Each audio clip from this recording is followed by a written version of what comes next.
নমস্কার দাদা, আপনি আমাদের নারী ইন্টারন্যাশনালে এসেছেন, তো এটার খোঁজ কোথা থেকে পেয়েছেন একটু বলবেন? আমি এটা অনলাইন থেকে খোঁজটা পেয়েছি। তো অনলাইন আচ্ছা। থেকে খোঁজটা পেয়ে আমি আগে ফোনে যোগাযোগ করি, তারপরে এখানে আসি, এসে কথা বলি। তো দেখে আমার গাড়ি দেখি, দেখে পছন্দ হয়, তারপর আমি গাড়ি অর্ডারটা দিই। তো আমি গাড়িটা আমি নিজের মতো করে বানিয়েছি, যেরকম দরকার সেভাবে বানাতে বলেছি। তো আপনি যেমন বলেছিলেন তেমনি হয়েছে? হ্যাঁ, একদম মানে যেরকম বলেছিলাম সেরকমই বানিয়ে দেওয়া হয়েছে। কোনোরকমভাবে আমি যে এক্সট্রা কাজ বলেছিলাম সেগুলো করে দেওয়া হয়েছে।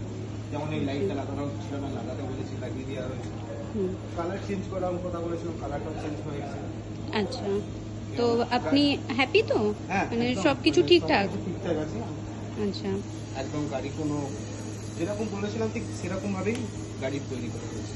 আচ্ছা, আর আমাদের এখানে স্টাফদের বিহেভিয়ার কেমন ছিল আপনার?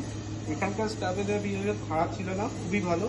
কারণ হচ্ছে আমি যেটা যতবার এসেছি আমি কোনোরকমভাবে তাদের সঙ্গে কোনোরকম খারাপ ব্যবহার পাইনি।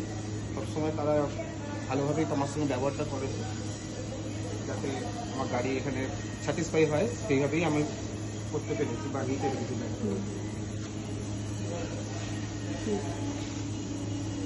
আর কিছু বলার আছে আপনার? না, বলা বলতে আমার যা গাড়ি যা বানিয়েছি দেখেছি আমার খুব ভালো লেগেছে।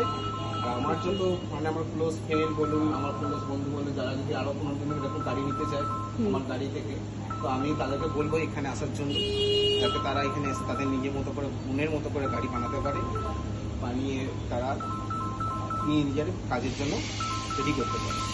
আচ্ছা, তো আপনি একবার শুধু আপনার নামটা বলে দেবেন আর আমার নাম আপনি কোথা থেকে সন্দীপ। এসেছেন? আমি শ্রীরামপুর থেকে এসেছি।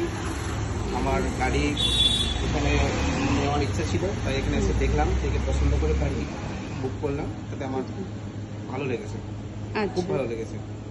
Thank you sir, thank you.